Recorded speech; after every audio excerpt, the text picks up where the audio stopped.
not always accurate details, but impressions, which are very important.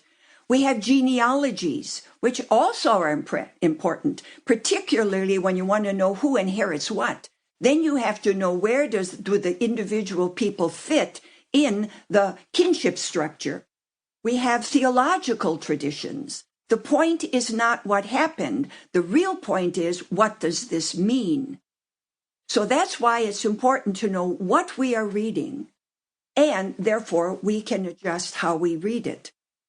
I want to say something again about science and history, because that's by and large the way most people read the scriptures, unfortunately. And I want to say that because things are not historically accurate or they don't have historical precision does not mean they're not true. True and historical accuracy are not exactly the same, and let me give you an example. Think of the most profound human experiences, like falling in love, or feeling betrayed by a friend, or being lost and afraid, or the death of a loved one. How do we describe these things? Take the death of a loved one. If all we do is use precise history, we may have something like an obituary. If all we do is use precise science, we may have something like an autopsy. And it doesn't begin to capture what that experience really means to those of us who have survived. So what do? We say it's like. We use metaphor.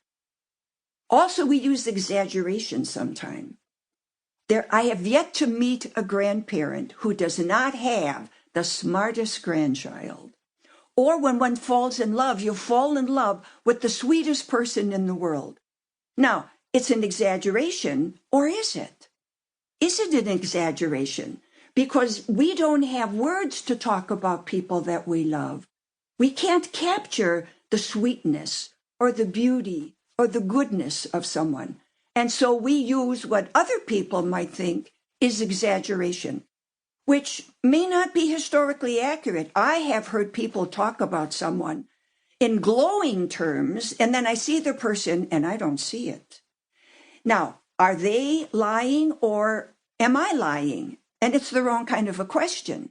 So we interpret things from a particular point of view, and that interpretation is true, although it may not always be historically accurate the way we understand it, or scientifically accurate the way we understand it.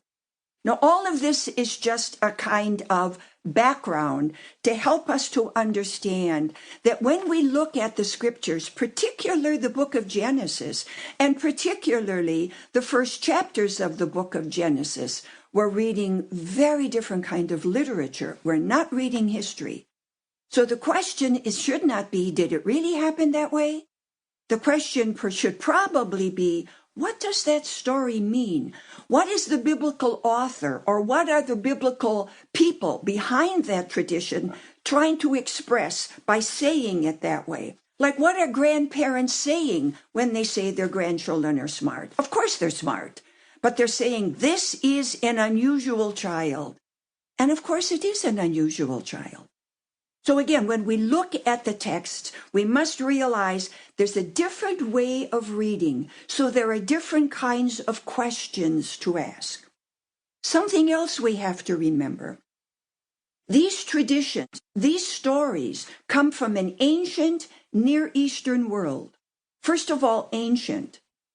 As old as people may be, they're not ancient as we understand the ancient world. So there's an entirely different mindset, a different kind of standard for judging things, all right?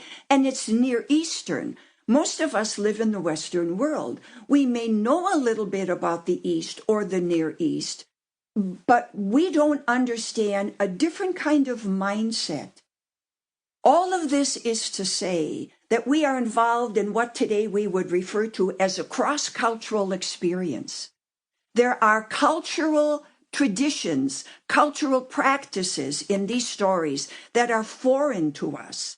We may even think that they are practices that are wrong. For example, we have a story in Genesis that we'll look at later, where Abraham is told by God to sacrifice his son. It's a terrible